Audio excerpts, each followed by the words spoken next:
Hey up guys! So today's movie I'm going to be discussing on the channel is the new horror film Five Nights at Freddy's, which is directed by Matti and is an adaptation of the popular indie horror game. The film stars Josh Hutcherson as security guard Mike, who takes a night job at a place called Freddy Fazbear's Pizzeria. It's one of those Chuck E. Cheese style places, you know, with arcade games, ball pits, and those animatronic robots that would sing happy birthday at kids' parties. Anyway, this place is essentially abandoned. Mike just has to watch it at night. But Mike soon learns that the animatronic creatures are alive. Ooh. I know there's a lot of fandom for the Five Nights at Freddy's game. Heck, last night at the screening there were people dressed in cosplay as the animatronic characters. But yeah, I've never even played the game. So I went into this film with no nostalgia goggles on. I went into it completely unbiased as someone who's never played the games, not a fan of the games, just someone who is a fan of movies. And I can tell you this as a movie lover, this film was utter pants. I can't speak on behalf of fans of the game. I honestly don't know if they're going to like it, but I can tell you as a film, I found it to be a jumbled, bloodless, and flat misfire. I have no idea what the objective of the game is, but the plot of this film is a mess. You've got the main plot of Mike as a security guard at the pizzeria with the animatronics coming to life. There's also this subplot with Mike dealing with the trauma of losing his little brother as a kid by,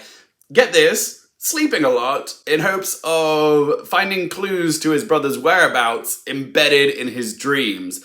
What? And then there's a C-plot about this evil Aunt Jane, played by Stuart Masterson, who is clearly having the most fun in this film, who wants to take custody of Mike's little sister Abby, played by Piper Rubio. The screenplay for this film was written by Matti, Seth Cuddleback, great last name by the way, mate, and Scott Cawthon, who I just learned was the creator of the Five Nights at Freddy's games. And I'm really baffled with the story they've tried to tell. They've tried to make the film appear deeper than it actually is by adding this whole subplot about trauma. But the film didn't need to be deep, okay? It's not what we came to this movie for, okay? We came to see grisly animatronic kills, and they can't even do that right. The kills in this film are so boring. Like, there's no other way to describe it. Seriously. There's no blood, there's no carnage, because they want to keep that PG-13 rating so younger viewers will go watch it and make money and turn it into a big franchise.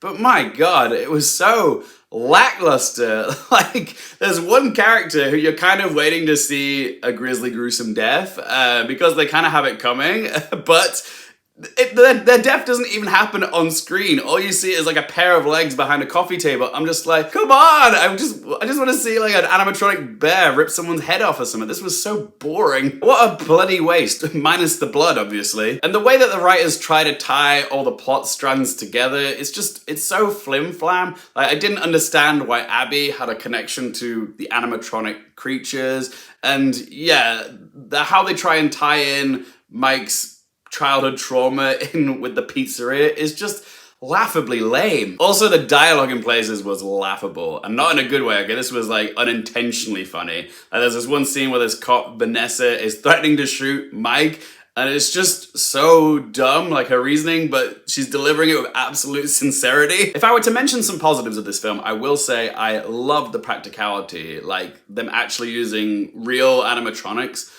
over CGI. Like, it was so cool seeing like tactile creatures on the screen rather than CGI. Like, there's no school like the old school, so that I did appreciate. The actual setting of the pizzeria was eerie enough, and some of the music choices were interesting. Like, I enjoyed the sinister use of like the old 80s 8-bit arcade game noises in the opening credits. That was cool. I'm not gonna say that the performances were great, but I don't think they were bad. I just think they were let down by a really shoddy script. It didn't sound like all the actors knew what tone the movie was going for, because Josh Hutcherson seems to be taking it really seriously.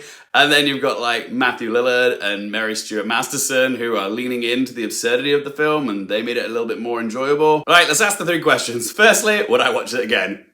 Question 2, do I recommend it for you guys? I can't speak on behalf of fans of the games. I genuinely don't know if it's a faithful adaptation or if there's enough stuff in here to please the fans. But as a fan of horror films, I can tell you I found this film to be plodding, uneven, and lacking in horror. Like, where are the scares? The scariest thing about this film is that it's probably gonna make enough money to justify them making a sequel, even though it's so bad. So no, I don't really recommend this film. I think it's a waste of time, money, and potential.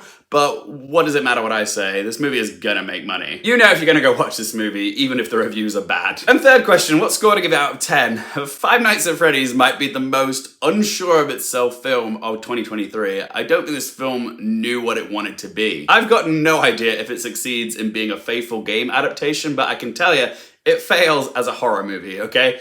It's just straight up bad. So I'm gonna say that Five Nights at Freddy's gets a score of 2 out of 10. But as always, guys, it's just one bloke's opinion. Love to hear from you. Are you excited for Five Nights at Freddy's? Have you seen it? If you have, what did you make of this movie? Whatever you have to say, let me know in the comment section down below. If you've enjoyed the video, help me out with a little thumbs up button. If you want more movie, TV, and Oscars related content, don't forget to click subscribe. And as always, guys, thank you so much for watching. For more things related to movies, TV, the Oscars, and popcorn culture, I'm Luke Hearfield, and I'll see you next time.